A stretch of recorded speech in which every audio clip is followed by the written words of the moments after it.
Good morning, students. Today we are going to read The Tiger, a poem by William Blake. He was an English poet, painter, engraver, visionary, and he was born in 1757. And he was died in 1827. He was largely unrecognized during his lifetime. Why? Because most of his contemporaries considered him as mad. The kind of philosophical and mystical ideas or the themes which he has expressed or which he has used in his poetry, they are like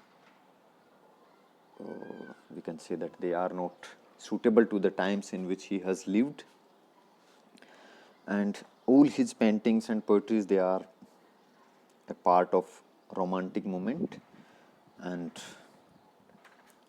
he was very much hostile to the Church of England, and he was much impressed by the ideas and influences of French and American revolutions.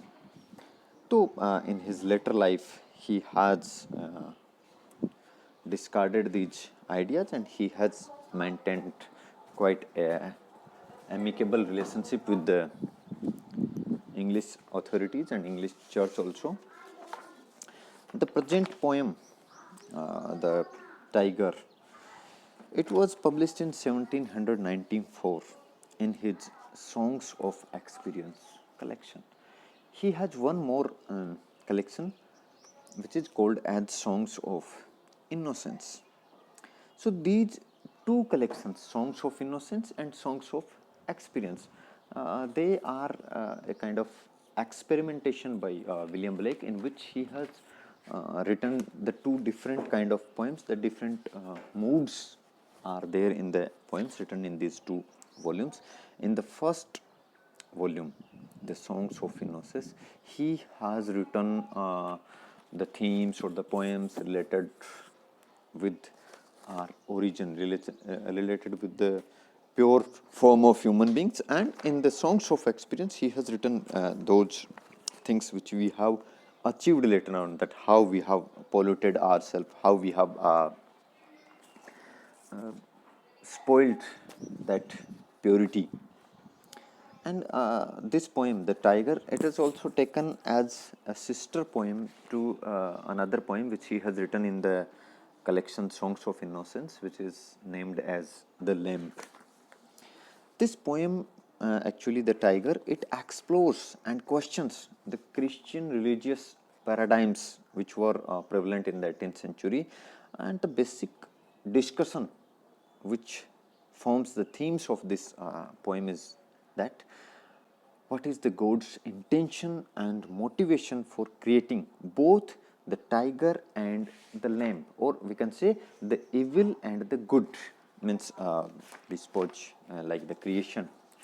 Who creates this universe? Who creates we human beings? Who creates all the animals? It's the same, means the God. And the basic question which the poet is making here, or what he is asking here, is this: that is, there is a same person who is creating this all, means the good as well as the evil. And this makes him to ask the question that how this came, that the same entity, the same power which has created the lamb, such an innocent animal, has created the tiger also, a very ferocious, a very dangerous, a very we can say harmful animal, a destroyer. So this is the basic idea behind writing this poem. Now let's read the poem first, then we will discuss it again. Tiger, tiger, burning bright in the forests of the night, what immortal hand or eye could frame thy fearful symmetry? In the very first question. And again, one more thing which I must tell to you people, that This poem, The Tiger, is a kind of reaction from William Blake towards the Industrial Revolution, the mechanization of England, the kind of big industrial revolutions which are taking place in England. So he's just questioning that thing. He believed in this thing that the earlier form, as is the case with all the romantics, that the earlier form in which we have been in touch with nature, that was the pure form, that was the real form, that was the times which we are meant for, which was made by God. And this industrial thing, this is what we human beings are doing. And this is not the right thing which we are doing. This is something which we are doing wrong, and this is the experience which we are achieving, the songs of experience. And due to this experience, we have polluted our lives, we have polluted our beings. So he says that tiger, tiger, burning bright in the forests of night. He's talking about the bright eyes of the tiger, that if we see a tiger roaming at the time of night in the forest, then the eyes, they are flashing red, they are burning brightly. And in the symbolical manner, he is perhaps talking about the light which is coming from the chimneys, which is coming from the factories, the smoke and the fire which is coming out of the factories. He is talking about that thing. So, but basically, in a plain way, what he is saying, the tiger, tiger, burning bright in the forests of the night, what immortal hand or eye could frame thy fearful symmetry? He is questioning this thing, that which entity, which power was there which has made such a powerful, such a fearful, such a dangerous symmetry, shape.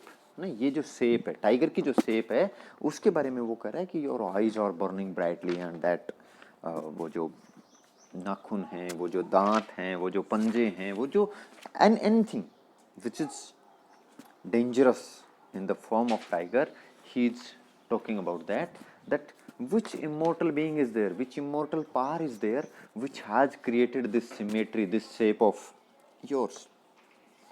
In what distant deeps or skies burnt the fire of thine eyes? On what wings dare he aspire? What the hand dare seize the fire?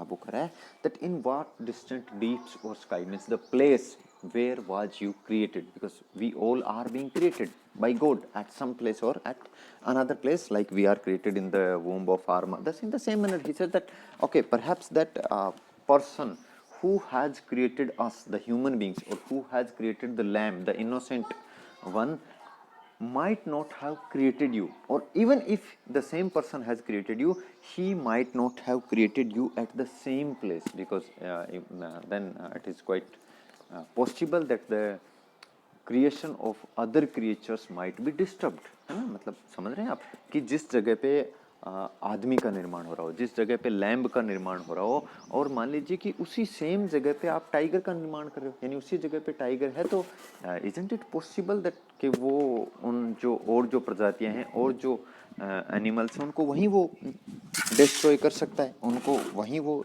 समाप्त कर सकता है, उनका वहीं वो भक्षण कर सकता है. तो वो कह रहा है कि in what distant deeps or skies, means your formation has taken place at some very distant place, at very either in some deep caves or in some high skies, या तो कहीं गहरे खदानों में, कहीं गहरी गुफाओं में, कहीं गहरे स्थानों पे, या कहीं higher up in the skies, यानी उस प्लेन पे नहीं, उस जगह पे नहीं, अर्थ पे नहीं. अर्थ पे तो ह्यूमन बींग्स का और लैम्प्स का, इन अदर एनिमल्स का निर्माण हो रहा है, इनका जन्म हो रहा है, but you were not made at the same place. आपका जन्म, आपका निर्माण जो है वो उस सेम जगह पे नहीं हुआ. कहाँ हुआ? इधर इन दोज डार्क डीप्स और इन high skies up there. And another thing which he mentions is this: on what wings dare he aspire? What the hand dare seize the fire? And he says, on what wings dare he aspire? What the hand dare seize the fire. He says that perhaps it is quite impossible for someone to form thee and then escape thy wrath, then escape thy anger. So perhaps the person, the deity, the power which has made you might have got wings, so that it can fly on it to get away from you, to get away from the anger of you, to get away from the power of you, to get away from the ferocity of you. And what the hand dare seize the fire, and the fire which is within you, the fire which is burning in your eyes, which hand has dared to hold that fire in its hand, in its grasp? मतलब what he wants us to say कि तुम्हारा जो निर्माण हुआ, तो it is quite impossible that sitting near you someone has made you, है ना। जैसे अगर हम बात करें एक शिल्पकार की तरह से, एक बर्तन बनाने वाले की तरह से, एक मूर्तिकार की तरह से, एक जो मटके बनाने वाला कुम्हार होता है उसकी तरह से, अगर जैसे जो हम एनालॉजी जोड़ते हैं कि हमारा निर्माण वैसे हुआ है, तो अगर वैसे होता तो क्या करा, perhaps you might have killed the very same person. He is talking about the tiger as the evil entity ना. तो वो कह रहा है कि अगर आपका निर्माण, टाइगर का जो निर्माण है, वो अगर वो सेम पर्सन के द्वारा किया गया जिसने लैम, तो perhaps the tiger might have killed him और killed it. So perhaps he has had the wings to reach to those distant deeps or to those heights of the skies to make thee, and perhaps he might have got those special hands, those so powerful hands with which it might have seized the fire which is burning there in your eyes. And what shoulder and what art could twist the sinews of thy heart, and when thy heart began to beat, what dread hand and what dread feet. और वो कह रहा है, and what shoulder and what art, who had such powerful shoulders to make your shoulders, है ना. तुम्हारे जो कंधे बनाए हैं, तुम्हारी जो सिन्यूज बनाई है, तुम्हारी जो मांसपेशियां बनाई है, तुम्हारा जो हार्ट बना है इतना पावरफुल, वो बनाने की ताकत किन कंधों में थी. वो बनाने के लिए जो कला चाहिए थी, जो आर्ट चाहिए था, ये जो शेप तुम्हारी बनाई है, वो किसकी कला थी, वो किसकी आर्ट थी. And when thy heart began to beat, what dread hand and what dread feet. And when that power, that creator has created you, then when your heart started beating, means when you have become alive, when you have grown full in your shape, then what dread hand, what dread feet, then whose hand it was which dreaded first from of you, whose feet it was which dreaded first of you. Because obviously when such a ferocious shape was being made, then the very first person who has witnessed it is the one who has created it. So what he is trying to say, what the poet is trying to say is this, that